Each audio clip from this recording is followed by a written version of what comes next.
Life update lamang po. Andito nga pala tayo mga be. Dumalo sa 3rd anniversary ni Carl and May mga be. Anniversary. Happy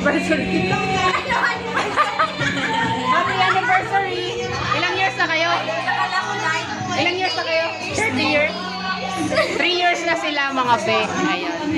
Ayun, Bax. Si Bax nga pala yan mga be. Alam niyo ba mga be, lalaking lalaki ang pangalan yan? Pero babaeng babae ang kalooban niya. Siya nga po pala si Roger mga be. Si Roger sa umaga. At sa gabi naman po siya si Angela. Charot!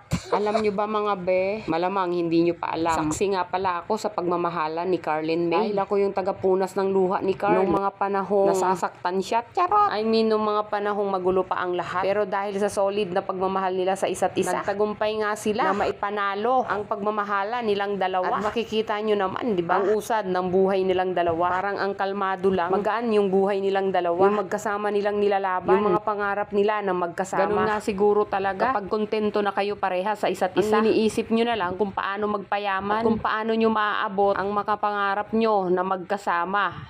Saksi nga pala ako sa pagmamahala nila Carlin May mga hindi ko nga akalain na magtatagumpay si Papa Carl sa pang-aagaw at charot. Makuha ang matamis na oo ni May. Stay strong sa inyong dalawa.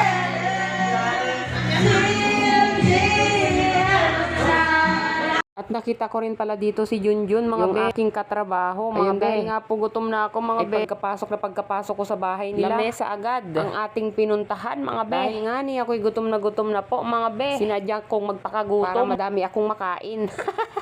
Ayusin nyo. Ayusin nyo yan.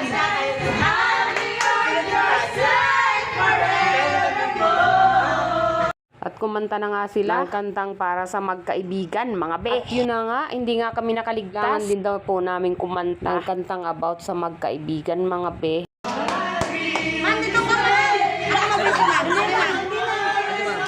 Di siya nakita. Wala ko mag-video, ma'am. Sige, ma'am. Ikaw na mag-video. At makikita nyo nga sa kantang ito ay sobrang saya nga namin. Wala pang tama ng alak yan mga be. Ay nagkita-kita nga po kami dito ng aming magkakatrabaho mga be. Yung mga yan ay mga close ko sa trabaho mga be. Ay nga po babay tayo pala kaibigan po. Charot lang. Ay meron po tayong naging ka-close sa trabaho natin mga be. At yan ay mga kapwa LGBT nga ni mga be. Ang mga bakla at tomboy. Ipapakilala ko sa inyo mga be kung sino-sino sila mga be. Yung naka-black na polo mga be, snatcher yan. Charot. Yung nakapulang sando, akyat bahay yan. Charot. Tapos yung nakaputing sando mga be, salisi po yan. Tapos po yung naka-t-shirt na black, nanakaw po yun ng panty sa sampayat. Charot. Sila naman po ang team 7